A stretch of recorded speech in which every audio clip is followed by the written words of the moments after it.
What's up guys, Houndish here, and today we're jumping in with a weekly reset preview for Destiny 2, and this is for the 18th of February, which of course will be the third week of episode Heresy. So as we head into this week, we should expect the conclusion of the Act 1 story. Of course, then the story will go on hold for a few weeks until the start of Act 2. So we'll talk about what we know there, some side quests that'll be dropping this week, and other updates to Heresy content. There are a few things worth bearing in mind. In addition to that though, we have the return of the Iron Banner for the first time in the season, so there are at least a couple of rewards there that some players will want to go after, following trials this weekend, which was very juicy, at least in terms of the reward drops. So we'll round up that stuff, as well as other featured activities and rewards for the week, plus a couple of updates from Bungie, and a few content-related things to be aware of. So guys, if you enjoyed the video, do us a favour and get subscribed to the channel, as at least half of the viewers on this channel haven't yet done that. So if you feel like it, it really does help us out, but otherwise, let's get into it. And so initially, as we mentioned,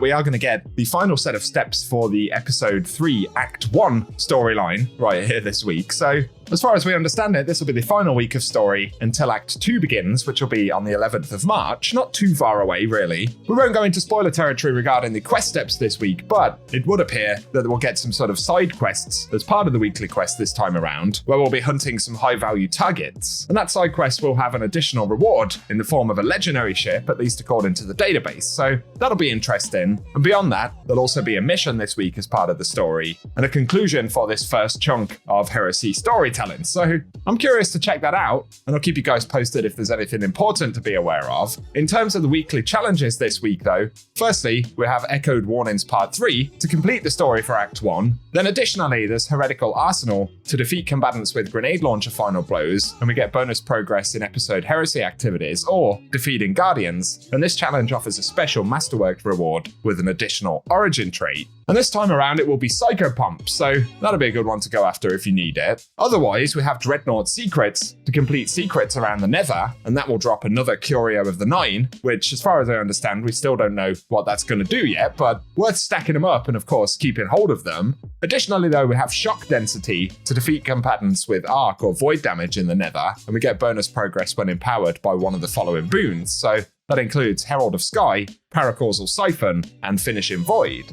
But there's also Violent Pulsations to defeat combatants with pulse rifles, and there's bonus progress in Heresy activities there. Otherwise, Nether Expertise to complete the Nether on Advanced or Expert difficulty, Principal Performance to get final blows with primary ammo in any ritual activity, and finally, Iron Sharpens Iron to complete Iron Banner matches, and we get bonus progress for that when we get wins. So those are the challenges for the week, and we'll go into a bit more detail regarding Iron Banner in just a moment. But related to the episode content, of course, Sunder Doctrine will refresh with the weekly reset, and Bungie have fixed the exotic weapon drop, which was previously bugged. So last week, it wasn't actually dropping as intended. They have now fixed that issue, so we actually have chances to pick up Finality's Augur.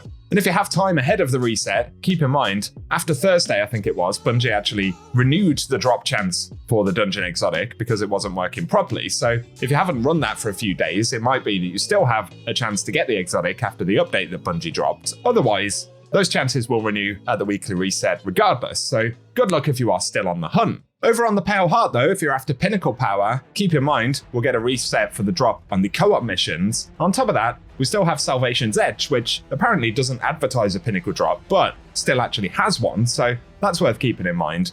Also for Excision, that still has a Pinnacle drop as well, so a couple of extra drops there if you need them. Next up though, of course, we will have the return of Iron Banner for the first time in the episode this week, so it will run for an entire week. That does also mean, I believe, that Trials won't return on Friday, but Iron Banner's got a couple of new drops. So initially, there's the Warlord Spear, which is a new arc trace rifle. Probably going to be the thing that most players will want to go after from the Iron Banner this time around, as it can get some pretty decent rolls. We covered those in a separate video. On top of that, the Peace Bond sidearm has been renewed for this episode as well with some new rolls. And then, if you didn't pick up things like Tenacious Mastery last episode, or indeed the new Iron Banner armor that we got as part of Revenant, all of that stuff is still up for grabs this week. So keep it in mind and let us know down below if you'll be dropping into the Iron Banner for any of the updated rewards. In terms of other drops this week though, for the Nightfall, we should see Psyops Battleground in the Cosmodrome as the featured Nightfall, but in terms of what the weapon will be, we'll just have to wait and find out as that rotation isn't clear yet. Hopefully, we'll get one of the new or updated weapons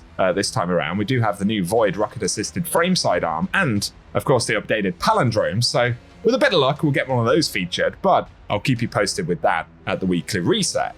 For the featured raids though, I believe this rotation is now correct. So this week we should be seeing the Deepstone Crypt, which can drop the Eyes of Tomorrow rocket launcher. And also according to rotations, Root of Nightmares will be featured, where we can get the conditional finality. So a couple of good ones to go after there if you need them. Otherwise in the rotation, Warlord's Ruin should be up again this week. So if you need any of the rewards from there, including the exotic, it should be a good one to go after. Very finally though, the Prophecy Dungeon should also be featured this week according to the rotation, so good luck on the hunt if you're still after any rewards from those. For the exotic mission though, according to the rotation, it will be Node Override Avalon, where we can pick up the Vexcalibur, so if you've never worked on that or got all of the upgrades, that can be done this reset. Over to Eternity though, and the additional drops from Dares of Eternity this week on top of the core stuff will include the Scatterhorn armor set and the Pathfinder armor sets, as well as a bunch of weapons from Season of Defiance and a couple of world drops from Forsaken. Otherwise, for the featured Lost Sectors this week, of course the rotation's been switched up a bit for the episode, so for the 18th of February we should see Gilded Precept on Neomuna, which will be followed by Thrilladrome on February 19th. Then we'll move over to the Pale Heart with the Broken Deep on February 20th, Blooming Deep for the 21st, and then to Europa for the 22nd with Bunker E15, Perdition featured on February 23rd, and Vel's Labyrinth for the 24th of February. And of course the Lost Sectors have the chance to drop exotic engrams on solo completions, as well as world weapons which are featured in that loot pool as well. Our last mention though is for the Ascendant Challenge in the Dreaming City, and this time around it should be the Forfeit Shrine, which is found via the Garden of Isilla, so not too bad to get to if you need to run it, but I'll run some gameplay at the end of the video with the location and collectibles if you need it. And so there we go guys, for today, that is what we have to round up in the video. As always, I hope you found it useful. If you have, a rating below really does help us out, and let us know in the comment section any stuff that you're looking forward to with the reset this week. And otherwise, once again, if you are new to the channel, be sure to get subscribed and I can keep you posted with more Destiny content. Otherwise though, thank you for tuning in, and I hope you guys have an awesome day.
Down.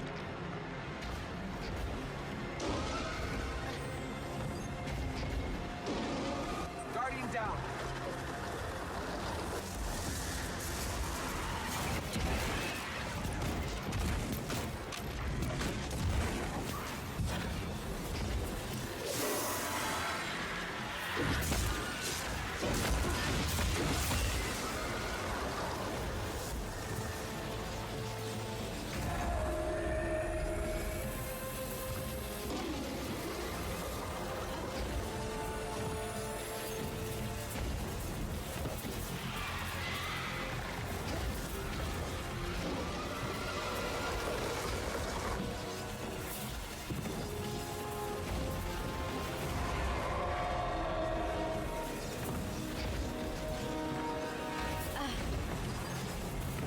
Guardian down.